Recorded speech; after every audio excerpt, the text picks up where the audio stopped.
ഇന്നത്തെ അറിയിപ്പുകൾ. ഇന്ത്യൻ റെയിൽവേയുടെ തൽക്കാൽ ബുക്കിംഗിൽ മാറ്റങ്ങൾ. ബുക്കിംഗ് കൗണ്ടറിലെ നേരിട്ടുള്ള ബുക്കിംഗിലാണ് ഇന്നു മുതൽ കൂടുതൽ മാറ്റങ്ങൾ വന്നിരിക്കുന്നത്. IRTCയുടെ ഔദ്യോഗിക വെബ്സൈറ്റ് അടുത്തിടെ പരിഷ്കരിച്ചിരുന്നു. ഇതിന് പിന്നാലെയാണ് മാറ്റങ്ങൾ. ഓൺലൈനിലും ചെറിയ മാറ്റങ്ങളുണ്ടെങ്കിലും ബുക്കിംഗ് കൗണ്ടറിലെ നേരിട്ടുള്ള ബുക്കിംഗിലാണ് കൂടുതൽ മാറ്റങ്ങൾ. റെയിൽവേ ടിക്കറ്റ് കൗണ്ടറുകളിൽ നേരിട്ടെത്തി ടിക്കറ്റ് ബുക്ക് ചെയ്യുന്നതിനായി ടോക്കൺ സംവിധാനമായി. ആദ്യമെത്തുന്നവർക്ക് ആദ്യ ടോക്കൺ എന്ന ക്രമത്തിലായിരിക്കും ബുക്കിംഗ്. AC ക്ലാസ്സിനുള്ള ടോക്കൺ രാവിലെ 8:30-നും 9:30-നും ഇടയിലും non-AC ക്ലാസ്സിനുള്ള ടോക്കൺ 9 മണിക്കും 9:30-നും ഇടയിൽ നൽകും. കൗണ്ടർ ബുക്കിംഗിനും A, B എന്നിങ്ങനെ 2 വിഭാഗങ്ങളുണ്ടായിരിക്കും. IRCTC വെബ്സൈറ്റിലൂടെയും മൊബൈൽ ആപ്ലിക്കേഷനിലൂടെയും ടിക്കറ്റ് ബുക്ക് ചെയ്യുന്നതിന് ആധാർ ഓതന്റിക്കേഷൻ നിർബന്ധമാണ്. വൺ ടൈം പാസ്വേഡ് അടിച്ച് ഓതന്റിക്കേഷൻ നടപടികൾ പൂർത്തിയാക്കാം. അംഗീകൃത ഏജന്റുമാർക്ക് 10 മുതൽ 10:30 വരെയും 11 മുതൽ 11:30 വരെയും ടിക്കറ്റ് ബുക്ക് ചെയ്യാനാവില്ല. IRCTC ബീറ്റ വെബ്സൈറ്റിലെ പരിഷ്കരണം നടപ്പിലായതോടെ തത്കാൽ ടിക്കറ്റ് ബുക്കിംഗ് വേഗതയിലും മാറ്റം വന്നിട്ടുണ്ട്. വെബ്സൈറ്റിലെ പ്രവർത്തനങ്ങൾക്ക് വേഗതയുണ്ടെങ്കിലും ആധാർ ഓതന്റിക്കേഷൻ കാരണം പലപ്പോഴും ബുക്കിംഗിന് കാലതാമസം നേരിടേണ്ടി വന്നേക്കാം. അതിനാൽ ആധാർ ഓതന്റിക്കേഷൻ മുൻകൂട്ടി തന്നെ പൂർത്തിയാക്കാൻ റെയിൽവേ നിർദ്ദേശിക്കുന്നുണ്ട്. News desk MyFin TV.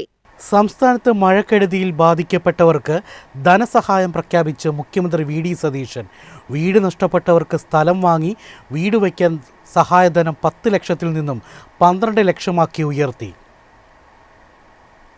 മണ്ണിടിച്ചിലിൽ വീട് നഷ്ടമായവർക്ക് സ്ഥലം വാങ്ങി വീട് വയ്ക്കാൻ നേരത്തെ 10 ലക്ഷം രൂപയാണ് നൽകിയിരുന്നത്. അത് 12 ലക്ഷം രൂപയെ വർദ്ധിപ്പിച്ചുവെന്ന് മുഖ്യമന്ത്രി VD സതീശൻ അറിയിച്ചു. ആദ്യമായാണ് ഈ തുക വർദ്ധിപ്പിക്കുന്നത്. വീട് പൂർണ്ണമായി തകർന്നവർക്ക് വീട് നിർമ്മിക്കുന്നതിനായി നേരത്തെ നൽകിയിരുന്നത് 4 ലക്ഷം രൂപയാണ്. അത് 6 ലക്ഷം രൂപയായി വർദ്ധിപ്പിച്ചു. കാലവർഷക്കെടുതിയിൽ മരിച്ചവരുടെ കുടുംബത്തിന് ആകെ 8 ലക്ഷം രൂപയാണ് ധനസഹായം ലഭിക്കുകയെന്നും മുഖ്യമന്ത്രി പറഞ്ഞു. സാധാരണ ഗതിയിൽ കിട്ടുന്നത് മരിച്ചവർക്ക് കിട്ടുന്നത് SDRFൽ നിന്ന് 4 ലക്ഷം രൂപ, CMDRFൽ നിന്ന് 2 ലക്ഷം രൂപ, പിന്നെ PMNRFൽ നിന്ന് 2 ലക്ഷം രൂപ, അങ്ങനെ 8 ലക്ഷം രൂപയാണ് മരിച്ചവർക്കുള്ള ധനസഹായം.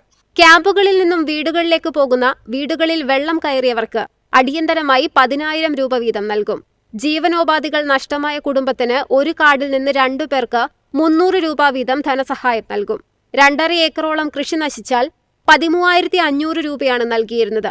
അതുമായി ബന്ധപ്പെട്ട് തുക വർദ്ധിപ്പിക്കുന്നതിനായി കൃഷി വകുപ്പിൽ നിന്നും നിർദ്ദേശം തേടിയിട്ടുണ്ട്. ആ നിർദ്ദേശം മന്ത്രിസഭായോഗം പരിഗണിച്ച ശേഷം തീരുമാനമെടുക്കുമെന്നും മുഖ്യമന്ത്രി പറഞ്ഞു. മഴക്കെടുതിയെ തുടർന്ന് സംസ്ഥാനത്ത് 316 ദുരിതാശ്വാസ ക്യാമ്പുകളിലായി 10,018 പേരാണുള്ളത്. News desk MyFin TV. എളുപ്പത്തിൽ സമ്പാദ്യം വളർത്താം. ഇന്ന് തന്നെ മൈഫിൻ TV ആപ്പ് ഡൗൺലോഡ് ചെയ്യൂ.